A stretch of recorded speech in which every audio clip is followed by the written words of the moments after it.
This was my first time to Belize, and it isn't what you expect it to be.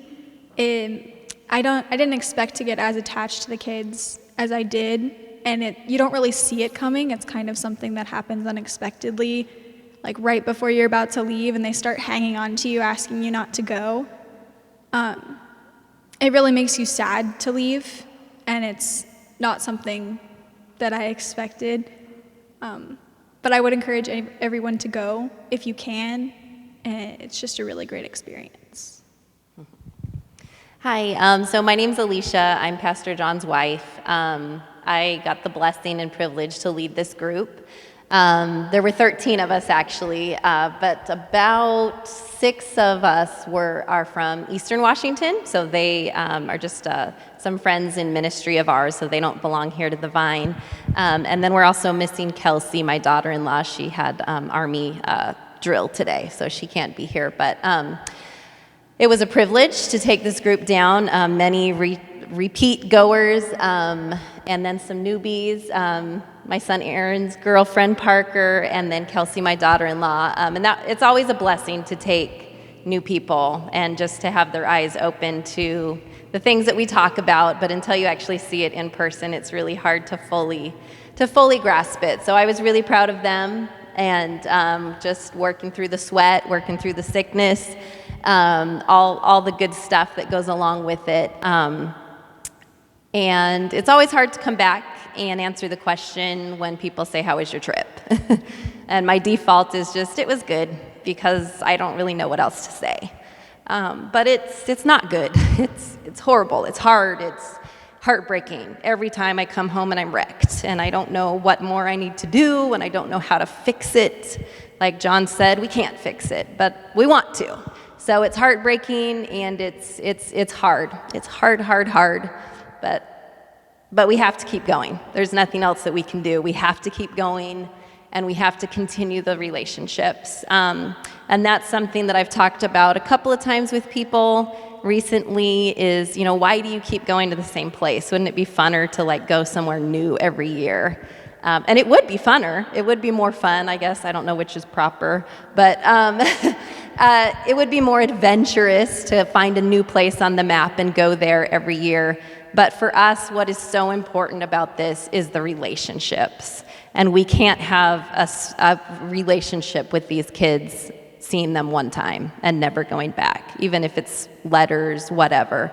The fact that we go to the same 2 children's homes, we know the kids by name, they are so excited to see us. When we say, "I'll be back, I'll see you again," they say, "I know," they believe us. They know we're coming back, and they ask for specific people that didn't make it. Bradford, talking to you. They ask, "Where is he? Why?" They want to see us again. So it's the relationships and the fact that they know they're important, they're seen, they're cared about, they're loved, that Jesus loves them, that we love them. So that's why we keep going back to Belize. That's why we keep going to the same place. And I hope and pray that all of these guys will keep going and that you guys will join us next time. Thank you from the bottom of our hearts for sending us. If it wasn't for all of you, we wouldn't be able to do this. Thank you for the backpacks, for all the donations, for all the money that was raised. We were able to buy them a chicken dinner that they loved and treat them to ice cream and buy groceries and make repairs. So much that we were able to do, and it's all because of you guys. So we appreciate every single one of you and all the prayers, and just thank you for everything. My name is Colby. I'm her son. Yeah, Pastor John's son also. I've been to Belize probably 5 or 6 times. I'm not really sure at this point. Every time that I go, I'm always reminded of how blessed we are here. It's just a whole different world, and you don't really know what it's like down there until you actually go and see what these kids are living in, the conditions that they're living in.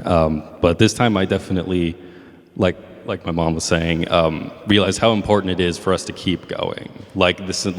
For these kids to see the same people every year, realize that we do care for them, and that obviously most of their year, they might not think anybody really cares, but for the week that we're there, they see these people we've seen 5, 6 years in a row, 8 years, however long it's been. These people care for us, and I think that's super important for these kids to see. Hi, I'm Carly. I wanted to pass this envelope to Kathy because she actually was a part of our group that was, can you pass that back? She was part of our group that was willing to go and had a really big heart, and the kids knew that you were there in spirit as well, so that's for you to read later. Secondly, I wanted to share maybe a little bit on the other side of you go because there's kids to help and because you want to share God's love, but you also go because you need a refresher and you need to be changed, and your hearts get calloused, and your hearts can get calloused either while you're here and you're just doing your Christian thing, and your hearts can get calloused on mission trips even when you go year after year. That doesn't mean that you are just moldable and feeling good about your faith. You can be calloused on a trip as well too. And so I think that's one reality I wanted to share as well.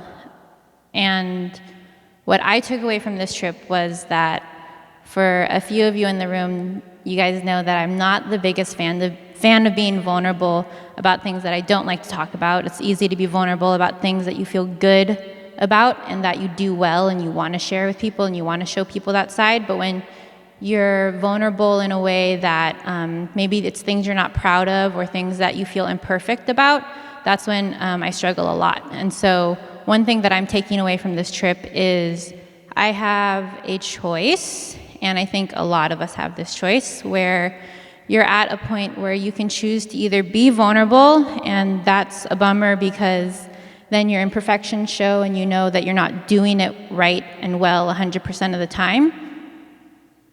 But also, if you choose to do that, you get to choose to feel, and you get to choose to interact with people, and you get to choose to be vulnerable, which I guess is a blessing sometimes.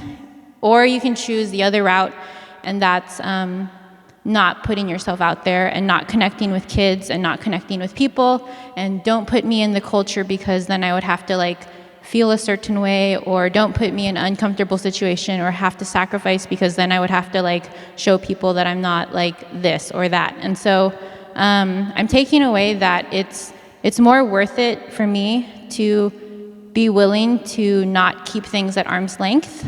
It's more willing to be willing, I said willing kind of a lot, but that's the takeaway here is it's be willing to be imperfect in front of people, because the whole thing is when you watch this, the whole thing is the world is imperfect, and then if you zoom in, it's our eyes calling also other countries imperfect and the situation imperfect, and that's the reality of it. It is imperfect, but the alternative is to not get involved and to die in your casket and be cold and unfelt and unaffected by anything. And it's more important to feel things and be changed and interact and do what you can on the earth, because it is, like Alicia said, you're doing a little microscopic piece, but it's better to be a part of that microscopic piece than to die and just feel like you weren't rattled. It's better to be rattled, is what I'm saying. So that's what my takeaway is. It's probably different every year, but that's what I felt this year. And so thanks for being with me a lot of days in a row. Yeah, that was rough. I'm Sam. This was my third trip down to Belize. So I'd like to first thank everyone for being senders. There's goers and then there's senders. And I'm happy to be both. I go every other year. So just know that all the work, hopefully if we can get the video going, all the work that we do down there, you all contributed towards that as well and impacted every one of those kids' lives. Yeah, I think Carly and I had actually a similar mindset going into this trip, which is being present, just because we've gone so many times that we can be very task-oriented. And so I'm like, what's the next project? What are we building for the kids next? Where do we go from here and that? And just to be more open to the doors that God kind of opens when you just let him kind of guide you while you're on the trip. And so had great conversations with the kids, built better relationships with them, and let them guide the day for me was, it was different. I played a lot of basketball. They love basketball. And just seeing the sacrifices that everyone makes on the trip, it's really, it's amazing because we're exhausted. It's really hot down there, and it's not the greatest conditions in the orphanages. So just, yeah. Yeah, it was a great trip. The people, I want to recognize the people that also came from Eastern Washington. I think we clicked really well with them. Everyone was really flexible. So just recognize that, yeah, if you have friends or family that are interested in serving, to open them to the opportunity to go. It's a great trip. Coming back's hard, like Alicia said. People like, how great's the trip, or like, what happened? And you're just like, there's so much to say. I don't really have words. It was good. You have to experience it for yourself to really understand all the things that you do down there. But yeah, coming back to the U.S. Every time's difficult, especially just like the fast pace of our society. And yeah, so I would say what I took away from this trip is just to be present in your daily lives and just open to what God opens doors to you. And there's always people in need, always people that want to have conversation and things that you can help them with. It's not always, I'm an orphan and I need your help. It's, I have this struggle going on in my life. Yeah. So, thank you.